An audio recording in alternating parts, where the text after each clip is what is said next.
जंगल में टुनटुनी चिड़िया अपनी बेटी सुनहरी चिड़िया के साथ रहती थी। जंगल में सर्दी का मौसम शुरू हो चुका था। रात में सर्द हवाएं चल रही थी। टुनटुनी का घर कई जगहों से टूटा हुआ था, जिससे सर्द हवाएं घर के अंदर आ रही थी। सुनहरी चिड़िया ठंड से कांप रही थी। मम्मा मम्मा मुझे बहुत ठंड लग रही है, मुझे नींद भी नहीं आ रही। आप अपना मजबूत घर क्यों नहीं बना लेती, फिर मुझे ठंड नहीं लगेगी। मम्मा पिंकी का घर देखो कितना बड़ा है और कितना मजबूत भी है। वो बता रही थी उसके घर में रूम गर्म रखने वाला हीटर भी है। मम्मा ये हीटर क्या होता है? आप भी एक हीटर खरीद लो ना, फिर मैं भी आराम से सोऊंगी। सुनहरी, मेरी बच्ची वो अमीर पक्षी है, उनके पास सारी सुख सुविधाएं हैं, पर हम बहुत गरीब हैं। हम उनकी बराबरी नहीं कर सकते बेटा। आओ, मैं तुम्हें अपनी पंखों की गर्माहट देती हूँ। टुनटुनी अपनी बच्ची को अपने सीने से लगा लेती है और सुनहरी चिड़िया सो जाती है। सुनहरी तो सो गई, अब मैं भी सो जाती हूँ। इसी तरह दिन गुजरने लगते हैं। एक रात जंगल में तेज सर्द हवाएं चल रही थी। मम्मा अपना घर हिल रहा है, कहीं ये टूट गया तो हम ठंड से मर जाएंगे। मम्मा सुनहरी, ऐसी बातें नहीं कहते, कुछ नहीं होगा।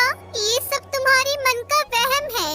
हमारा घोंसला इतना भी कमजोर नहीं है कि इतनी सी हवा से टूट जाए। तुम सोने की कोशिश करो, डरो नहीं, तुम्हारी मम्मा तुम्हारे साथ है। तभी हवा का एक झोंका आता है और दोनों माँ बेटी अपने घोंसले के साथ जमीन पर गिर जाती है। मम्मा मम्मा अपना घर टूट गया, अपना घर टूट गया। मम्मा आपने तो कहा था कि ये नहीं टूटेगा। इतनी रात को हम कहाँ जाएंगे? मम्मा मुझे बहुत ठंड लग रही है। मम्मा तुम परेशान मत हो बेटा, मैं जंगल के पक्षियों की मदद करती हूँ, तो वो हमें अपने घर में रहने के लिए थोड़ी जगह दे देंगे। टुनटुनी चिड़िया सुनहरी को लेकर बंटी कबूतर के घर जाती है। बंटी भैया, अरे ओ बंटी भैया, जल्दी दरवाजा खोलो ना भाई, बाहर सर्द हवाएं चल रही है। मेरी मदद करो भैया, मुझे अपने घर में रहने के लिए आसरा दे दो। मैं बहुत मजबूर हूँ भैया, मेरी बच्ची ठंड से तड़प रही है। टुनटुनी तुम जाओ यहाँ से, अभी मैं दरवाजा नहीं खोलूंगा। बंटी कबूतर ने टुनटुनी को साफ मना कर दिया। फिर टुनटुनी कालू कौवे के घोंसले में आ जाती है। कालू भैया, ओ कालू भैया, दरवाजा खोलो। टुनटुनी तुम्हें इतनी रात को क्या काम पड़ गया?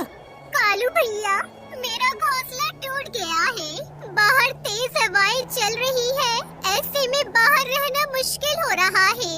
मुझे भी अपने घर में कुछ दिनों के लिए जगह दे दो। तुम्हारा घर टूट गया है तो मैं क्या करूं? जाओ कहीं और जाओ यहाँ से। तुम माँ बेटी के बोझ से मेरा घर भी टूट गया तो मैं कहाँ जाऊँगा? जाओ भागो यहाँ से और हमें सोने दो। अब मुझे समझ में आया, ये पक्षी कितने मतलबी होते हैं। मैं ही पागल थी जो सबकी मदद करती रहती थी। हे भगवान, अब तू ही हमारी मदद कर। ये कहकर टुनटुनी अपनी बच्ची के साथ जंगल के अंदर चली जाती है। अचानक से सुनहरी चिड़िया खुशी से चिल्लाने लगती है। वो देखो, वहाँ कितना बड़ा केले का खेत है और एक घर भी बना हुआ है। चलो वहीं चलते हैं। टुनटुनी चिड़िया केले के घर का दरवाजा खटखटाती है। कोई है? अंदर कोई है? हम मुसीबत के मारे पक्षी हैं। हमें अपने घर में कुछ दिनों के लिए जगह दे दो। तभी उस घर से एक लाल परी बाहर आती है।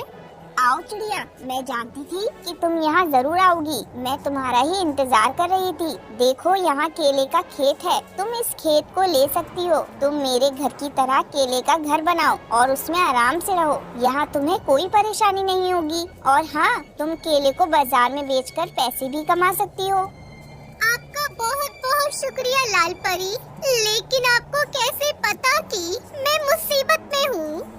टुनटुनी तुम सभी पक्षी की मदद करती हो, इसलिए मुझे पता है। पूरे जंगल में तुम्हारी तारीफ होती है। चलो अब तुम केले का घर बनाओ और उसमें आराम से रहो।